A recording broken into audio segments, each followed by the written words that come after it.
नमस्कार. आत्ता मानसी म्हणाली तसं खरोखर गेल्या वर्षीच्या फेब्रुवारीमध्ये मला वरदविनायक खांबेटे यांनी त्यांच्या कवितांची PDF पाठवली आणि त्यांनी मगाशी म्हटलं तसं त्याच पद्धतीने आमचा या कवितांच्या संग्रहापर्यंतचा प्रवास अधूनमधून मी काही खूप काम केलं नाही, अगदी प्रामाणिकपणे सांगते, पण गीतेशची आणि त्यांची गाठ घालून दिली आणि त्यांचं जुळलं लेखक प्रकाशक कवी प्रकाशक म्हणून. याचा मला खरोखर मनस्वी आनंद आज आहे की आपण कोणाचं तरी नाव सुचवावं आणि त्याच्यातून काहीतरी सकारात्मक ऊर्जादायी असं घडावं.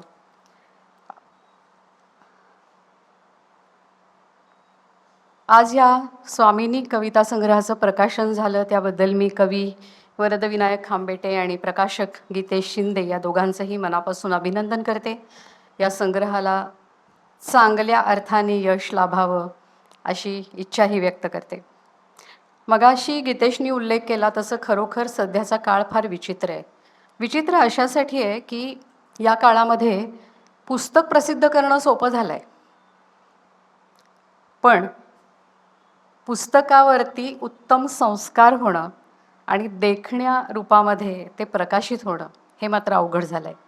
एक काळ असा होता की पुण्या मुंबईकडेच प्रकाशक होते आणि त्यामुळे लहान लहान गावांमधल्या अनेक सर्जनशील हातांना उजेडामध्ये येणं अवघड होतं. प्रकाशकांकडे संहिता पाठवायची, मग त्यांच्या निर्णयाची वाट बघत बसायचं, मग कधीतरी 6-8 महिने, वर्ष 2 वर्षसुद्धा त्या निर्णयाला लागायची. तोपर्यंत लिहित्या हातांची उमेद साहजिकच कमी होते, उत्साह कमी होतो आणि त्या प्रतीक्षेमध्येच बरेच वेळेला हा सृजनाचा अंकुर कोळपायला लागतो. असं घडलेलं आहे. आत्ता अलीकडे असं झालं आहे की प्रत्येक लहान सहान ठिकाणी प्रकाशक आहेत.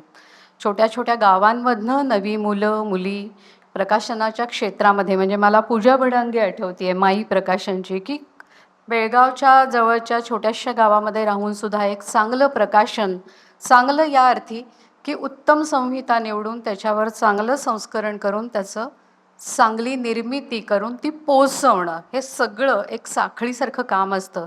हे काम आता पुष्कळ ठिकाणी होतं आहे. पण त्याचबरोबर दुसरी एक गोष्ट विचित्र म्हणण्याचं कारण असं की घाईघाईने आपलं लेखन समाज माध्यमांवरती टाकणं, हा टाकणं शब्दसुद्धा सतत मला खटकत आलेला आहे. टाकणंला एक स्वतःपासून दूर करून टाकल्याचा भाव आहे. तर ते तिथे सारखं म्हणजे जणू काही भज्याचा घाणा कढईतून काढल्या काढल्या लगेच गरम गरम बशीमध्ये ओतावा टाकावा, तसं ते झाली रे झाली कविता, लिहिलं रे लिहिलं काही की ताबडतोब समाज माध्यमांवर येतं. त्याच्यावरती अनेक लाईक्स वगैरे मिळतात आणि त्यातले काही लोक तरी असं म्हणतात, तू ह्याचं पुस्तक कर.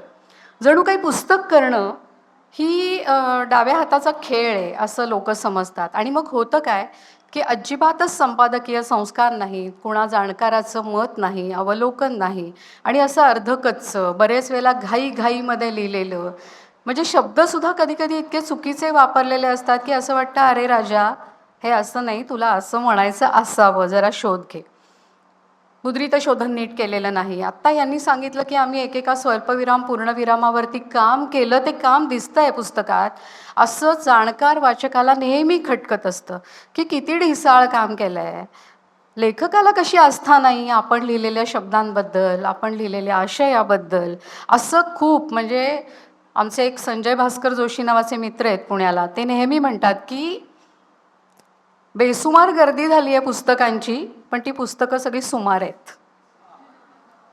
म्हणजे सुमार पुस्तकांची बेसुमार गर्दी हे जर या काळाचं लक्षण असेल, तर अशा काळामध्ये अस्सल कविता, चांगलं लेखन हे काहीसं बाजूला उभं राहतं, अंग सोडून उभं राहतं असं मला नेहमी वाटत आलंय. आणि मग हे शोधून काढणं, ते जर खरंचच चांगल्या प्रतीचं सकस असं असेल, तर त्याला कुठेतरी रसिकांपर्यंत पोहोचवणं, ह्या सगळ्या गोष्टी बुजुर्गांच्या दृष्टीने कर्तव्याच्या असायला पाहिजेत असं मला वाटतं. आणि शिक्षक म्हणून, प्राध्यापक म्हणून, PhDची मार्गदर्शक म्हणून मला नेहमी माझ्या विद्यार्थ्यांकडे मी जसं बघते तसंच पुष्कळ वेळेला या सगळ्या गोष्टींकडे बघत आले आणि मला ते महत्त्वाचं वाटतं. मला असं वाटतं की ह्याची निगराणी आपल्याला जेवढी शक्य आहे तेवढी आपल्या 2 हातांनी आपल्या मर्यादित कुवतीनुसार आपण करायला पाहिजे. तर त्यामुळे असा हा विचित्र काळ. दुसरं या काळाचं विचित्रपण असं आहे, ज्याचा उल्लेख गीतेशनी पण केला, की सामाजिक वास्तवाचं चित्र प्रकर्षाने मांडणारी कविता, प्रकर्षाने मांडणारं लेखन, थोडंसं असं रिपोर्टाज या पद्धतीकडे जाणारं लेखन, ह्याचा हा चलतीचा काळ आहे. तुम्ही बघा पुस्तकांची नावं, पुस्तकांना कोणत्या पुस्तकांना पुरस्कार मिळतात, हे सगळं पाहिलं की आपल्या लक्षात येतं की या तत्कालीनतेचा खूप मोठा प्रादुर्भाव असलेल्या लेखनाला उचलून धरण्याचा हा काळ आहे. आणि गंमत म्हणजे याला सर्वसामान्य रसिकांचा पाठिंबा नाही आहे बरं का, आम्हाला कळतच नाही. किंवा सारखा काय तो आक्रोश, सारखं काय ते रडगाणं, याच्यापेक्षा वेगळं काही जीवनात नाही आहे का, ते कधीच येत नाही. म्हणजे झोपाळ्या वाचून झुलायचे असे दिवस नाहीतच की काय कधी, तर आहेत ना. प्रत्येकाच्या आयुष्यामधला जो वसंत ऋतू असतो त्याच्यामध्ये हे झोपाळ्या वाचून झुलायचे दिवस असतातच. पण मग ते का नाही आहेत शब्दामध्ये, ते का नाही कुणी मांडत, तर ते आउट ऑफ फॅशन झालं आहे. असं काही लिहिलं की ते हळवं, रडकं, मऊ, लयचपेचं, ज्या कारणाने श्यामची आई या साने गुरुजींच्या पुस्तकाची संभावना आपण केली, त्याच कारणाने हळव्या, तरल, अतिशय चिमटीत पकडायला, शब्दांच्या चिमटीत पकडायला अवघड अशा अनुभूती कवितेसारख्या माध्यमामधून मांडणं हेच मुळी आता खूप दुर्मिळ होत चाललं आहे. त्या पार्श्वभूमीवरती मी या कवितांकडे पाहिलं आणि म्हणून मी तो पहिला अभिप्राय पाठवला की या कविता आहेत, याच्यामधून काहीतरी निबंध सांगायचे, काहीतरी क्रांतिकारी विचार सांगायचा आहे. असं काही नाही. क्रांतिकारी विचार सांगणारी केशवसुतांची कविता आपल्याला माहिती आहे की, जुने जाऊ द्या मरणा लागून, जाळून किंवा पुरून टाका, हा विचार त्यांनी 1885-87 मध्ये दिला आहे आपल्याला. म्हणजे विचार कवितेला वर्ज नाही आहे, पण तोच फक्त म्हणजे कविता नाही आहे. तर ह्या अत्यंत तरल संवेदना शब्दमाध्यमामधून मांडणं ही फार अवघड गोष्ट ह्या कवीला साधली आहे असं मला वाटतं, आणि त्यासाठी खरोखर मनःपूर्वक कौतुक करते. या कविता जेव्हा माझ्याकडे अवलोकनासाठी आल्या तेव्हा मला पहिल्यांदा जाणवलं ते असं की अनेक वर्ष हा कवी कविता लिहितोय, पण त्याला प्रसिद्धीचा वारा लागला नाही. या संयमाचं मला फार महत्त्व वाटलं. मगाशी उल्लेख केला तसं झालं रे झालं की लगेच समाज माध्यमांवरती ते कधी पोस्ट करतो ह्याची इतकी घाई असण्याच्या या काळात अनेक वर्ष लिहिलेली कविता आपल्याच जवळ ठेवणारा कवी वेगळाच म्हटला पाहिजे. आणि मग त्यांनी हा निर्णय घेतला की हा संग्रह छापूयात, त्यासाठी सुद्धा अभिनंदन. संयम ही आजच्या काळातली अत्यंत दुर्मिळ अशी गोष्ट झालेली आहे, हे आपण सगळेजण सगळ्या क्षेत्रांमध्ये बघतो. इतकी घाई सगळ्याची सगळ्यांना झालेली आहे. शब्दांच्या वापरामध्ये विचार नाही, विचार व्यक्त करण्याच्या पद्धतीत विचार नाही, कुठेतरी थांबून शांतपणे विचार करून आपल्याला जे म्हणायचे ते हेच आहे का असाही विचार न करता धडा धडा धडा लोक बोलत सुटतात, सगळ्या क्षेत्रातली. हां, फक्त राजकारणाला नाही आहे हे लागू. आणि मग त्यांना 2 दिवसांनी आपले शब्द मागे घेण्याची वेळ येते, माफी मागण्याची वेळ येते, वगैरे वगैरे. हे सगळं आपण जाणतो. या काळामध्ये शांतपणे विचार करून पुन्हा पुन्हा हे खरंच छापणे योग्य आहे का, हे 4 जणांना विचारून तिथपर्यंतचा प्रवास करणं हा खरंच संयमाचा प्रवास आहे. त्यासाठी सुद्धा मी त्यांचं अभिनंदन करते. त्यांनी त्यांच्या मनोगतात म्हटले की या कविता आत्मानंदासाठी झाल्या. ही गोष्ट मला खूप महत्त्वाची वाटते. कारागिरी आणि कला याच्यामध्ये खूप महत्त्वाचा फरक आहे. जाणत्या विचक्षण वाचकाला तो नीट समजतो. सहजपणे मंचीय कविता ऐकण्याचे हे दिवस आहेत आणि त्यामुळे तिथे जी कविता ऐकायला येते तीच खरी कविता असाही बराच मोठा गैरसमज आपल्यासारख्या अनेकांचा झालेला असतो. त्या पार्श्वभूमीवरती मी हे बोलते आहे. इकडे कृपया लक्ष द्या. कविता संग्रहाच्या शीर्षकापासूनच आपण विचार करूयात. स्वामिनी. मला असं वाटलं की हे शीर्षक 2 अर्थ सांगतं. एक वाच्यार्थ आहे, तो सरळ सरळ स्त्रीशी संबंधित आहे, आणि लक्ष्यार्थ ज्याला म्हणतो आपण सूचित अर्थ, तो कवितेशी संबंधित आहे, प्रतिभेशी किंवा स्फूर्तीशी संबंधित आहे असं मला वाटलं, आणि त्यामुळे या शीर्षकाला ही माझी दाद आहे. दुसरी गोष्ट, ज्या मुखपृष्ठाबद्दल विचार केला, औरंगाबादच्या चित्रकाराचा उल्लेख गीतेशनी केला. या मुखपृष्ठावरती एक रेखाचित्र सम असं आहे, ती स्त्रीच आहे हे कळतं आपल्याला. पण त्या रंगांमधनं व्हायब्रंट, ज्याला रसरशीत रंग म्हणतो आपण, अशा रंगांमधलं हे चित्र आहे. त्या चित्रांमध्ये उष्ण आणि थंड दोन्ही रंगसंगती वापरलेल्या आहेत आणि त्यामुळे एकीकडे प्रतिभा, कवितेचं आश्वासन, आणि दुसरीकडे मगाशी जो उल्लेख गीतेशनी केला की ह्या कवितांमध्ये दोन प्रमुख अशा वृत्ती दिसतात. एक प्रवृत्ती आहे आणि एक निवृत्ती किंवा विरक्ती आहे. तर हा जो भगवा लाल रंग आहे हा तिकडे नेणारा आहे असंही मला वाटलं. माझ्या ब्लरमध्ये मी जो शेवटच्या ओळीचा उल्लेख केला आहे तो पुन्हा एकदा वाचते की पार्थिवाच्या जडतेमधून या कवीला अपार्थिवाच्या गहन निळाईत विरून जायचं आहे. हे केवळ शब्द नाही, हा या कवितांचा प्रत्यय आहे, ही या कवितांची अनुभूती आहे. आपण शांतपणे वाचाल तेव्हा आपल्या लक्षामध्ये येईल की मातीमध्ये उगून सुद्धा मेघापर्यंत पोचणं म्हणजे काय, तर पार्थिवाकडून अपार्थिवाकडे जाणं. कुसुमाग्रजांची ओळ आहे ना ती. प्रेमकर भिल्लासारखं वाणावरती खोचलेलं, मातीमध्ये उगवून सुद्धा मेघापर्यंत पोचलेलं, त्या मेघापर्यंत जाण्याची जी ओढ आहे ती या मनाला कधी ना कधी लागलेली आहे आणि ती निसंकोचपणे या कवितांमध्ये त्यांना उतरवता आलेली आहे. तर ह्या अपाराच्या ओढीचं जे काय दर्शन, चित्रण आणि दर्शन याच्यामध्ये सुद्धा फरक आहे बरं का. चित्रण करणारे खूप असतात, पण दर्शन घडवणं याला आपल्या परंपरेत एक आध्यात्मिक अर्थ आहे. तर असं दर्शन यातल्या कित्येक कवितांमधनं आपल्याला घडतं. त्याहीमुळे ही कविता वेगळी आहे, समकालाला छेदून जाणारी आहे असं मला म्हणायचं आहे.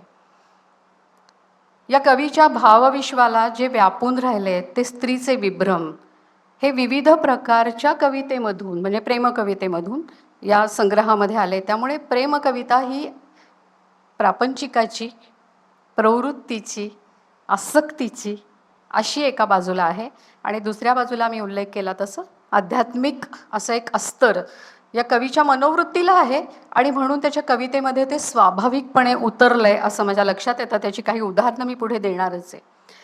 प्रेयसी आणि कविता किंवा प्रतिभा या दोन्हीचा संबंध या शीर्षकामध्ये आहे असं मी का म्हणते, त्याच्यासाठी मी एक कविताच आपल्याला वाचून दाखवणार आहे. प्रतिभा वाट किंवा उंबरा किंवा बाधा या कवितांमध्ये सरळ सरळ लक्षामध्ये येतं की म्हणता म्हणता त्या स्त्रीचं रूपांतर अचानकपणे कवितेमध्ये, प्रतिभेमध्ये, प्रतिभेच्या स्फुरणामध्ये झालं आहे असं आपल्या लक्षामध्ये येतं. एक कविता वाचून दाखवते. खरं म्हणजे ह्यातल्या खूप कविता वाचून दाखवण्यासारख्याच आहेत त्याच्यावर बोलण्यापेक्षा, पण तरी कवितेचं शीर्षक आहे उमरा. सहजच ढळते तिची पापणी, मनात माझ्या फूल सडे. सुंदर शब्द आहे, फूल सडे. फूल माहिती आहे, सडे पण माहिती आहे, पण फूल सडे असं जे एकत्रित रूप होतं ही कवीची निर्मिती. मी नव्हता कधी हा शब्द कुठल्या कवितेत यापूर्वी वापरला. बऱ्याच प्रकारचे सडे अनुभवले, पण तरी फूल सडे हा सुंदर शब्द तुम्हाला कॉईन करता आला असं मी म्हणते. सहजच ढळते तिची पापणी, मनात माझ्या फूल सडे. कधी रुसावे तिने, नि जावे उरात माझ्या खोल तडे. मोरपिसाच्या अंगांगावर तिने स्पर्शता काटाये. ओठांनी ती फूल चुंबिता, फुलासही त्या दंश चढे. स्वतःत मशगुल खुशाल शीती, समोरुनी चालत जाता. ऊन होतसे मलूल आणिक, वाऱ्यालाही भूल चढे. इतकी कोमल काया किरे, स्पर्श राहिला दूरच पण. दवबिंदूंचा हार घालता, त्याचाही तिज फास पडे. केवढी तरल अशी ती प्रतिमा आहे बघा, की दवबिंदूंच्या हाराचा सुद्धा तिला फास वाटेल. सगळ्या वाटा सगळे रस्ते तिच्याच पाशी नेती रे. अन्य कोठल्या दिशेच वेडा, पक्षी मनाचा कसा उडे. किती एकाग्रपणे तिच्या पाशी त्याच्या सगळ्या वाटा जात आहेत, मनाच्या, भावनेच्या, संवेदनेच्या, विचारांच्या आणि कदाचित कृतीच्या सुद्धा. सगळ्या वाटा सगळ्या रस्ते तिच्याच पाशी नेती रे. अन्य कोठल्या दिशेस वेडा, पक्षी मनाचा कसा उडे. दार घराचे तिच्याच साठी सताड उघडे आहे रे. सांग कोठल्या उंबऱ्यात पण, तिथे तिचे पाऊल अडे. हा इतका आस लावून बसलाय, त्याच्या सगळ्या वाटा सगळं हे तिच्या दिशेने जातं आहे आणि तिचं मात्र पाऊल कुठल्या तरी उंबऱ्यापाशी अडलंय. ही स्त्री असू शकते, प्रेयसी असू शकते किंवा कविताही असू शकते. असा जो भाग आहे की ही कविता म्हणू की ही प्रेयसी म्हणू, हे सहजपणे या कवितेमध्ये येत गेलंय आणि जेव्हा शब्दांमध्ये मांडलेल्याच्या पलीकडे असं काहीतरी कविता तुम्हाला सांगते, सुचवते, ध्वनित करते, तेव्हा ती कविता नक्कीच जमिनीपासून बरीच वर उचललेली असते असं मला वाटतं. कशासाठी मी म्हणलं की या कविता चांगल्या आहेत, अस्सल आहेत, तर अभिव्यक्ती साधीच आहे, फार काही त्याच्यामध्ये अलंकरण नाही आहे, पण ऐकता ऐकता तुम्हाला जाणवलं असेल की वृत्तबद्ध कविता आहे. लयदार वृत्तबद्ध कविता हेही या काळामध्ये आउट ऑफ डेट झालेलं आहे. मुक्तछंद त्याची चलती आहे, कारण तो चटकन लिहिता येतो, फार काही त्याच्यासाठी कष्ट करायला लागत नाहीत. मला तर असे कितीतरी क व डे माहिती आहेत की जे कुठेही ती ओळ तोडतात आणि तिला कविता म्हणतात. म्हणजे त्याला गद्य का म्हणू नये, ते सरळ ओळीने लिहिलं तर ते गद्यप्राय लेखन असतं, पण ते केवळ 2-2, 3-3 शब्दात हवं तसं तोडमोड करून एकाखाली एक ओळी लिहिल्या आहेत म्हणून त्याला कविता म्हटलं जातं. असा हा काळ आहे. अशा काळामध्ये वृत्तबद्ध कविता लिहिणं सोपं नाही बरं. आणि मग आत्ता इथे ऐकलं मी जेव्हा की त्यांचं संस्कृतचं अध्ययन, त्याच्यामधलं काही काम, त्याची आवड, त्याची रुची हे झिरपत जातं. तुम्हाला कविता करायची म्हणून ह्या सगळ्या गोष्टींचे अभ्यास नाही उपयोगी पडत. तुमचे अभ्यास आधी असायला लागतात आणि मग तो अनुषंग, बाय प्रॉडक्ट तुमच्या कवितेत, तुमच्या लेखनात स्वाभाविकपणे उतरतो. कुणी डिक्शनरी, शब्दकोश शेजारी घेऊन बसत नसतं की आता ह्या शब्दासाठी हा बघू का तो बघू. ते कृत्रिम ठरतं. ते तुमच्या आत असायला लागतो तो जिरपा. झरा मुळसाची खरा असं आपल्याकडे म्हटलं गेलं आहे जुन्या काळात. तर तो खरा असेल जरा, तर तो आपोआप कुठून ना कुठून त्याची ओल प्रकटत राहते कवितेमध्ये, कुठल्याही लेखनामध्ये किंवा कोणत्याही कलाकृतीमध्ये असं मला वाटतं. या कविता लयीत वाचता येतात. आत्ताही तुम्हाला जाणवलं असेल, गीतेशनी वाचली त्याही कवितेत होतं, गीतेशनी त्याला असं म्हटलं की मी गुणगुणतोय तुझ्या कविता. तर ह्यातल्या अनेक कविता खरोखर संगीतानुकूल आहेत. कुणातरी चांगल्या संगीतकाराच्या सुरांचा स्पर्श त्याला व्हावा हेही या निमित्ताने मी सांगते. तिसरी गोष्ट, छोट्या छोट्या कविता वाचायची खूप सवय आहे आपल्याला, पण तेवढंच असेल तर ते झेपतं. कडव्या मागून कडवी 10, 12, 14 अशा कडव्यांच्या त्यांच्या कविता आहेत. आणि भावकवितेचं कसं असतं माहिती आहे का, आपल्याकडे ती व्याख्या आहे ना, आपल्याकडे नाही, बाहेरून आलेली आहे, वर्ड्सवर्थची व्याख्या आहे, spontaneous overflow of powerful feelings recollected in tranquillity. ते पॉवरफुल फिलिंग्सचा जो फ्लो आहे तो फार काळ राहणारा नसतो. ती उत्कटता भरून आली की ती सरसर सरसर कागदावरती उतरवावीच लागते, ती विरून जाते क्षणात. मला इथे पुशी रेग्यांची एक आठवण मुद्दाम सांगावीशी वाटते. पुशी रेग्यांना बरेच वेळेला स्वप्नामध्ये कविता दिसायच्या, ओळी, आणि मग सकाळी उठलं की त्यातलं काहीतरी मोडकं तोडकं आठवायचं, बरंचसं विस्मरणात गेलेलं असायचं. मग त्यांच्या काही मित्रांनी, गंगाधर पाटलांनी लिहिलेली आठवण आहे, त्यांना सांगितलं की अहो तुम्ही शेजारी कागद पेन्सिल तरी ठेवा आणि अंधारातच लिहा, सकाळी उठल्यावरती पाहिजे तर ती ओळीवर खाली शब्द इकडे तिकडे गेले असतील तर ते नीटनेटकं लिहा, पण तुम्ही अशा जाऊ देऊ नका हो तुमच्या कविता, कळवळून त्यांना सांगितलं. आणि म्हणजे असं घडतं. जेव्हा ते असं म्हणतात की या कविता आल्या झाल्या, तेव्हा ते काय असू शकतं याचा अंदाज आपल्या कविता आपण न लिहिणाऱ्या लोकांना फारसा येत नाही, पण हे समजू शकतं कारण अनेक कवींना अशा, आणि मग त्या झाल्या आणि मग नाही लिहिल्या गेल्या, कुठेतरी भलत्याच ठिकाणी सुचल्या. आपण पाडगावकरांची श्रावणात घननिळाचा किस्सा ऐकलाय ना, मुंबईच्या लोकलमधनं जाताना लिहिलंय. किंवा तेंडुलकरांनी शांतता कोर्ट चालू आहे या नाटकाचं शेवटचं बेणाराचं जे स्वगत आहे ते बाथरूममध्ये बसून लिहिलं घराच्या. त्यांना हवी तशी शांतताच घरामध्ये मिळेना आणि तगादा इतका होता वेळेचा की हे ताबडतोब 8-10 मिनिटांचं एक काहीतरी जोडून द्यायला पाहिजे, कारण राज्यनाट्य स्पर्धेमध्ये ते नाटक होणार होतं. तर तेंडुलकरांनी लिहून ठेवली आठवण की मी बाथरूममध्ये स्वतःला कोंडून घेतलं आणि तिथे बसून मी ते बेणाराचं स्वगत लिहिले, ज्या स्वगताबद्दल आज अनेक लोकांनी अनेक ठिकाणी त्याची खूप भलावण केली आहे, त्याच्याविषयी बोललं जातं. तेंडुलकरांच्या नाटकांवर बोलायचं म्हणजे बेणाऱ्याच्या स्वगतावर बोललंच पाहिजे, इतकं ते महत्त्वाचं स्वगत त्यांनी स्वतःला बाथरूममध्ये कोंडून घेऊन दिलं आहे. तर भावकवितेचं हे वैशिष्ट्य आहे की ती आली की ती ताबडतोबीने शब्दबद्ध व्हावी लागते, नाहीतर कापरासारखी ती उडून जाते. हाही संदर्भ कापराचा त्यांच्या कवितेत अनेक ठिकाणी आलेला मला दिसतोय. त्यामुळे विनाविलंब ती कविता लिहून ठेवली, ह्याच्याबद्दल पण तुमचं खरं म्हणजे मी अभिनंदनच करते. तुमची एकूण वृत्ती बघता लेट गो असं झालं असतं तर आश्चर्य वाटलं नसतं. जुन्या कवींच्या अजून काही कवितांमध्ये आपल्याला असंही दिसतं की 10, 12, 15 कडव्यांची कविता लिहितात गडकरी गोविंदाग्रज आणि खाली पुन्हा अपूर्ण असं लिहितात कंसामध्ये. मला ते कुठेतरी मजेशीर साम्य वाटलं की इतक्या प्रदीर्घ अशा कविता लिहिणं हे एक प्रकारचं आव्हान आहे आणि तेही आव्हान फार चांगल्या पद्धतीने त्या कवीला पेलता आलं आहे. आता थोडंसं त्यांच्या प्रेमकवितांबद्दल बोलायला मला आवडेल. मगाशी म्हटलं तसं सध्या प्रेमकविता आउटडेटेड झालेली आहे, पण प्रेमकविता निखळ आनंद देते आपल्याला. आपल्याही 16 ते 20 या काळातल्या त्या संबंध काळाच्या तुकड्याला कुठेतरी मोरपिसाचा स्पर्श ती करून जाते आणि तेवढ्या वेळापुरते तरी आपण त्या काळामध्ये जातो.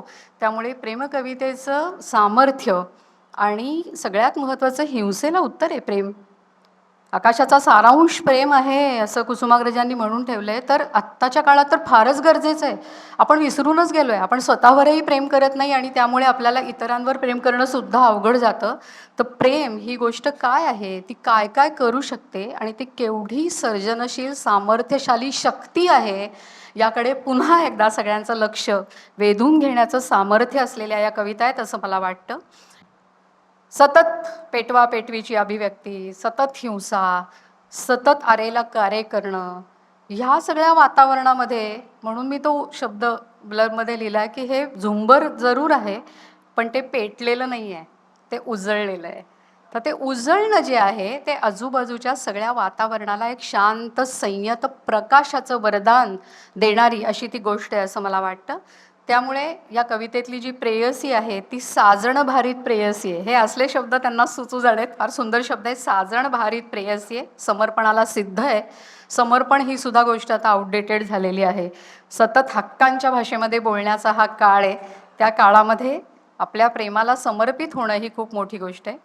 कधी ती जन्मभरासाठी त्याला आठवणींचं दान देऊन गेली आहे आणि त्याच्या हाती कवितेच्या व्याकुळ ओळी ठेवून गेली आहे. तिच्यासाठी त्यानं सुद्धा प्राणांची वात लावली आहे. लक्षात घ्या, प्राणांची वात लावली आहे आणि देहाची पूजा बांधायची आहे आणि त्यातून देहातीत व्हायचं आहे. फार महत्त्वाचं आहे. मी ज्या आध्यात्मिक जाणीवेबद्दल मगाशी बोलले ती ही आहे.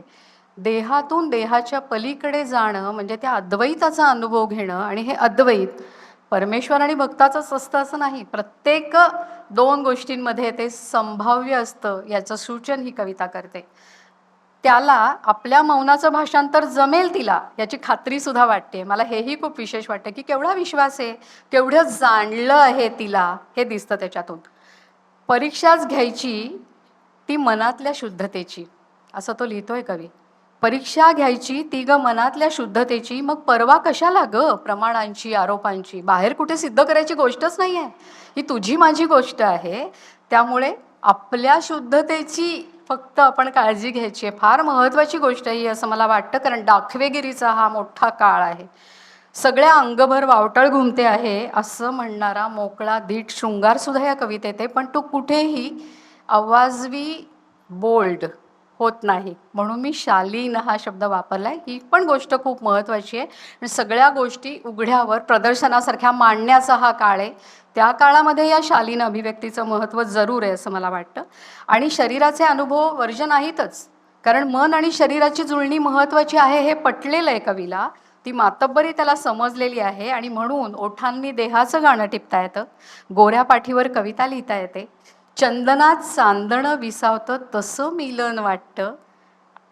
अशा अप्रतिम प्रतिमा त्यांच्या या प्रेमकवितांमध्ये आपल्याला दिसतात. आता या प्रेमकविता फक्त सफल प्रेमाच्या आहेत, मिलनाच्या आहेत असं नाही. त्याच्यात दुरावा आहे, त्याच्यात ताटातूट आहे.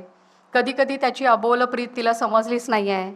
मग प्रीती केली चुकले काय असं कवीला विचारावंसं वाटलेलं आहे. किंवा आठवणींच्या देव्हाऱ्यातून तुझ्याच पादुका पुजतो आहे, अशा आठवणी ती ठेवून गेली आहे, म्हणजे दुरावा आहेच असंही कवी म्हणतो. आणि मग पुढे बघा, पैलतटी रंगीत असे का जगश्रीरंगा. पैलतटी ऐलतट ऐहिकाचा संसाराचा, पैलतीट विरक्तीचा निवृत्तीचा, कदाचित देवाचं स्थान असलेला. म्हणून त्या श्रीरंगाला प्रश्न आहे की पैलतटी रंगीत असे का जगश्रीरंगा, ऐलतटी काळ्याने सगळे नटले आहे. काय दिला? प्रेमामधल्या विफलतेने अनुभव हा दिला की ऐलतटी सगळं काळ्याने भरलेलं आहे. किंवा जाणारच सारख्या कवितेमध्ये त्यांनी म्हटलंय की ताटातूटच कायमची तर काही उरायला नको, पानगळीसाठी देखील काही मागे राहायला नको. ऐक जरा नुसतेच पंख तोडून जाऊ नकोस, जाताना आभाळच माझे सोबत घेऊन जा. काहीच ठेवू नको शिल्लक. इथे दुःख करायला, वेदना कवटाळून बसायला अशी काही ठेवायची सुद्धा गरज नाही. सगळंच घेऊन जा, म्हणजे मला निस्संग करून जा, मला पूर्ण लुटून जा, अशा प्रकारचा भाव ही कविता व्यक्त करते. वेळ पुढे जातोय तरी आध्यात्मिक जाणीवेबद्दल मला बोलल्याशिवाय राहवत नाही आहे. मगाशी म्हटलं तसं ज्या निवृत्तीच्या, ज्या विरक्तीच्या कविता आहेत, कवितांपेक्षा त्यातला भाव हा मनात असल्याशिवाय कवितेमध्ये उमटत नाही, सहजपणे अभंग सुचावा तशा प्रकारच्या या कविता आहेत. किती पैल आहे किनाराकडे ना, नवारा न लाटा कुणी साथना, आता खेचुनी घे मला तू अनंता, कृपाळा करी दे तुझा हातना. कुठल्या मनस्थितीमध्ये एकटं, उदास, विषण्ण असं वाटत असताना त्याची आठवण येणं आणि मग अशा वेळेला तू तुझा हात मला दे असं म्हणणं हे सहज शक्य नसतं. अशा वेळेला सुद्धा त्याची आठवण येणं ही फार मोठी गोष्ट आहे. किंवा प्रीतीची आग कशी लागते तर जाळून नश्वर ओढीला, जी ईश्वरतेचे धरते पाय. फार महत्त्वाची गोष्ट आहे नश्वर आणि ईश्वर असणं. मगाशी म्हटलं तसं खरंच मातीमध्ये उगवून मेघापर्यंत कसं जातं प्रेम, तर ते हे जाळून नश्वर ओढीला, जी ईश्वरतेचे धरते पाय, या अद्वैतानंतर सखये बोलावे ऐकावे काय. फार सुंदर आहेत. म्हणजे मोह होतो की कुठे कुठे या उद्धृत करायला पाहिजेत. ओळी फार सुंदर लिहिल्या आहे. तर नश्वरता, लौकिक, अलौकिकाची ओढ, पार्थिक ओढ, अलौकिक अद्वैत, यातले सगळे ताण फार चांगल्या पद्धतीने तोलणाऱ्या, त्यांची प्रतीती देणाऱ्या अशा या कविते आहेत आणि कवितेत आहेत. आणि भाषा इतक्या सहजपणे वेगवेगळ्या शब्द आणि शब्दसंहती त्यांना सापडल्या आहेत किंवा त्यांच्यातून उगवल्या आहेत असं मी म्हणते. काही अगदी थोडीशी उदाहरणं देते, कारण त्या तुम्हीच खरं म्हणजे शोधून त्याचा आनंद घ्यायला पाहिजे असं मला वाटतं. ते असं म्हणतात की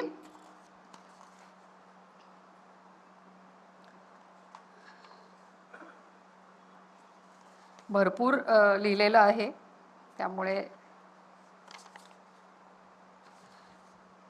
बीजवृक्ष, चांदण, चंदन, असंख्य फुलांचे उल्लेख तर त्याच्यात आहेतच, पण त्यांच्या दरवळांचे उल्लेख आहेत आणि ते सगळे पुन्हा प्रेमाशी जोडलेले आहेत. निसर्गातले अनेक घटक वर्णनांच्या नाही तर प्रतिमांच्या पातळीवरती या कवितेमध्ये आपल्याला अनुभवायला येतात आणि प्रतिमा फार सुंदर आहेत. म्हणजे मोह होतोय मला प्रतीक आणि प्रतिमा ह्यातला फरक 2 मिनिटात जाता जाता सांगावा. प्रतीकांना ठरलेले अर्थ असतात, म्हणजे पांढरा रंग शांततेचा, भगवा रंग त्यागाचा वगैरे, आणि हे सगळे त्या भाषक लोकांनी, त्या संस्कृतीतल्या लोकांनी मानलेले असतात, मान्य केलेले असतात. त्यांना अनेक युगांची मान्यता असते. प्रतिमा ही गोष्ट तो कवी त्या त्या क्षणाला सुचली म्हणून लिहितो. चं महत्त्वाचं आणि अतिशय गाजलेलं उदाहरण म्हणजे काढसखे गळ्यातील तुझे चांदण्याचे हात. तर चांदण्याचे हात तुम्ही कुठल्याही शब्दकोशात शोधायला गेलात तर हा शब्द सापडणार नाही, कारण ती कुसुमाग्रजांची निर्मिती आहे. तर चांदण्याचे हात म्हणताना कवीला काय काय काय काय म्हणायचं आहे, त्या चांदण्याचा आणि हातांमधल्या कोणत्या साम्याबद्दल बोलायचं आहे, हे सगळं केवळ त्या 2 शब्दांमधनं आपल्यापर्यंत येतं. अशा अनेक प्रतिमा या कवींनी इथे वापरल्या आहेत असं मला वाटतं. एकच उदाहरण देते. पाऊस उचलून येती क्षितिजा आडून मोर, पाऊस उचलून येती क्षितिजा आडून मोर, लहरी लहरीवर जाते पेरून कोकिळा सूर. आता म्हटलं तर कोकिळ आणि मोर, पण ह्यांचं वर्णन नाही आहे. पाऊस उचलून आणणारे मोर ही प्रतिमा झाली, किंवा लहरी लहरींवरती सूर पेरणारी कोकिळा ही प्रतिमा झाली. कोकिळा गाते हे आपल्याला सगळ्यांनाच माहिती आहे, कोकिळ गातो ॲक्च्युली, पण तरी. तर अशा प्रतिमांचं फार सुंदर असं संघटन या कवितेमध्ये आहे. रसग्रहण करायचं तर खूपच प्रत्येक कवितेबद्दल बोलायला पाहिजे. मला सगळ्यात महत्त्वाचं हे वाटतं की ह्याच्यामध्ये अहिल्या, मिथिला, उर्मिला यांच्यावरच्या काही कविता आहेत ज्या दुसऱ्या भागामधल्या, म्हणजे ज्याला मी विरक्तीचा भाग म्हणते त्याच्यामध्ये आहेत. ही सगळी नावं उच्चारली की आपल्या मनामध्ये काहीतरी एक आर्द्र तयार होतं. आणि या सगळ्या कवितांच्या संदर्भामध्ये कवीला जे जाणवलं आहे त्यांच्या जगण्यातलं, ज्याला गाभा म्हणूयात आपण, अशा प्रकारचं ते ह्या सगळ्या कवितांमधनं उमटलं आहे असं मला वाटतं. त्यामुळे प्रत्येकच कवितेबद्दल खरं म्हणजे बोलायला हवं, अगदी बारकाईने बोलायला हवं, पण तळहातींच्या रेषांचे चित्रच जेव्हा विस्कटले, ब्रह्मसत्य हे कळले ना, पण जगमिथ्या हे पटले. आता मला तुमच्या या तळहातांच्या रेषांचा एक वेगळा संदर्भ लागला, जेव्हा तुमचं ज्योतिषाच्या अभ्यासाचं मला आत्ता इथे समजली आहे ही गोष्ट. टिकले तर चंदन म्हण, गळले तर वाळू म्हण. टिकले तर चंदन म्हण, गळले तर वाळू म्हण, भिनले तर अभंग म्हण. वा, भिनले तर अभंग म्हण, विसरलीस तर नुसतेच शब्द. हा निर्ममपणा कुठून येतो? हा एक प्रकारे आध्यात्मिक जाणीवेतून येतो की जगमिथ्या हे पटलंच आहे. त्यामुळे त्याची पुढची पायरी ही असते की नाही तर नुसतं शब्द म्हण, माझी काही हरकत नाही आहे. अट्टहास नाही आहे, वसूल करून घेण्याचा भाव नाही आहे. हे पण मला खूप महत्त्वाचं वाटतं की पुरुष असून पुरुषाकडून म्हणजे पुरुषी संवेदनशीलतेकडून सुद्धा एका समर्पणाची आस बाळगणारं असं हे संवेदनशील मन आहे, असं मला या कवितांमधनं दिसतं. शेवट करते.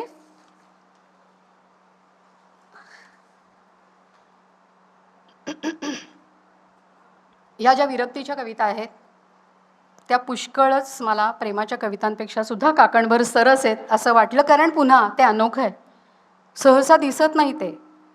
मावळतीची भगवी धूळ आणि भैरवीची झांजर भूल प्रत्येक चिंतनशील मनाला कधी ना कधी पडत असते, कवीलाही ती पडत असणार. आणि म्हणूनच या कवितांमधून त्याचं मन सहजपणे त्या पैलतिरीच्या गोविंदाला साथ घालतंय असं मला वाटतं. शांतपणे वाचाव्यात अशाच आहेत या कविता. हे जरासं लांबलेलं मनोगत पूर्ण करताना पुन्हा कवीचे शब्द आपल्यासमोर ठेवते. रे भगवंता, तुझ्यात मिसळो सर्व प्राण माझे चंचल, अस्तित्वातून फक्त उरो विठ्ठल विठ्ठल विठ्ठल विठ्ठल. तर समारोप करताना तुमच्यावर त्याची कृपादृष्टी सतत राहो, तुमचा हात लिहिता राहो. ज्या प्रामाणिक प्रांजलपणे स्वतःला जे वाटतं, स्वतःच्या पिंडाशी प्रामाणिक राहून जे लिहावंसं वाटतं ते लिहायची शक्ती तुमच्यात कायम राहो, तुमचा संयम अबाधित राहो. आणि पुढच्या लेखनाला मनःपूर्वक शुभेच्छा.